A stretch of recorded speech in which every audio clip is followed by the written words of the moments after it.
সবাইকে নমস্কার জানিয়ে আজকের ভিডিও আমরা শুরু করছি। আমি ডক্টর পার্থ মণ্ডল। আমি একজন জেরিয়াট্রিক মেডিসিন ডাক্তার। জেরিয়াট্রিক মানে হচ্ছে বয়স্ক বিশেষজ্ঞ ডাক্তার। তো আজকে যে বাবার সামনে আমরা বসে রয়েছি সেই বাবার কাছেই শুনবো বাবার গল্প। বাবা, আপনার পরিচয় দিন। আমার নাম হলো নৃপেন্দ্রনাথ মণ্ডল, এনআরআই। আচ্ছা, জন্য সারাদিন কী করেন? সারাদিন আচ্ছা, ব্যাপারটা হচ্ছে আপনার, আমি একটা পরিবেশ থেকে আর একটা পরিবেশে এসেছি। তো যখন গ্রামে থাকতাম তখন মাঠে ঘাটে হয়তো ঘুরে বেড়াতাম, কিছু জমি জায়গা আছে দেখাশোনা এই সমস্ত হতো। কিন্তু যখনই শহরে চলে আসলাম সময়টা তো কাটা, কিন্তু আমি আপনার পেপার আর টিভি নিয়ে ব্যস্ত থাকি। পেপার আর টিভি, তাই তো? পেপার, পুরো পেপারই পড়েন? মোটামুটি পুরো পেপারই পড়ি। বাহ, ভেরি গুড। আর রোজ তাহলে সব নিউজই আপনার মনে থাকে? সবটা মনে থাকে না, বুঝলি। আমার মেমোরিটা এই কয়েক মাস আগে থেকে একটু গোলমাল করছে, মানে পুরোনো রিকল করতে পারছেন? ভুলে যাচ্ছি। এবং এটা মানে খুব ভালো এতে চলে গেছে।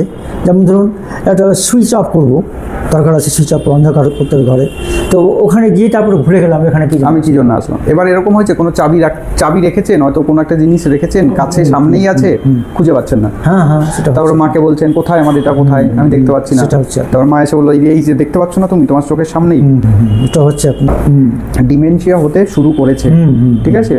তো আমরা তো ডিমেনশিয়ার ট্রিটমেন্ট করবই, কিন্তু এর আগে আমরা যে আপনার পটি নিয়ে যে সমস্যাগুলো সেইগুলো আমাদের ঠিক করতে হবে। এবার বলো বাবা, এই যে জেরিয়াট্রিক মেডিসিন, এটা তো আগে অনেকেই জানতো না, তো আপনিও জেনেছেন যখন তখন আমার সাথে যোগাযোগ করেছেন। তো এই জেরিয়াট্রিক মেডিসিনটা যদি আরও আমাদের সোসাইটিতে স্প্রেড করে তাহলে কেমন হবে? বয়স্ক যে সমস্ত মা বাবারা রয়েছে ওনাদের ক্ষেত্রে কেমন হবে? এটা তো আপনার, আমি মনে করি যে এটা যদি আরও স্প্রেড হয় তাহলে বয়স্ক যারা আমরা, হ্যাঁ, এদের তো মানে খুব ভালো হয়। কেন, কি, কোন সেন্সে ভালো হয়, কোন দিকগুলো ভালো হয়?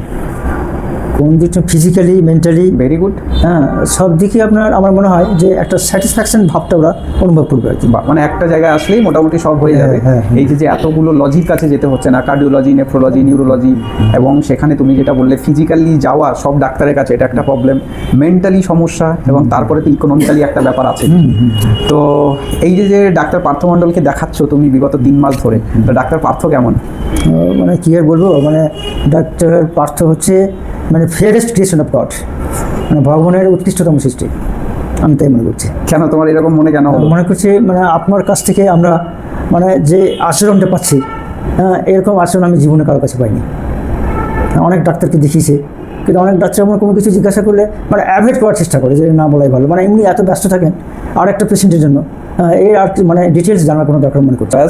তাহলে সবাইকে নমস্কার জানিয়ে আজকের ভিডিও আমরা এখানে শেষ জানিয়ে দাও। নমস্কার।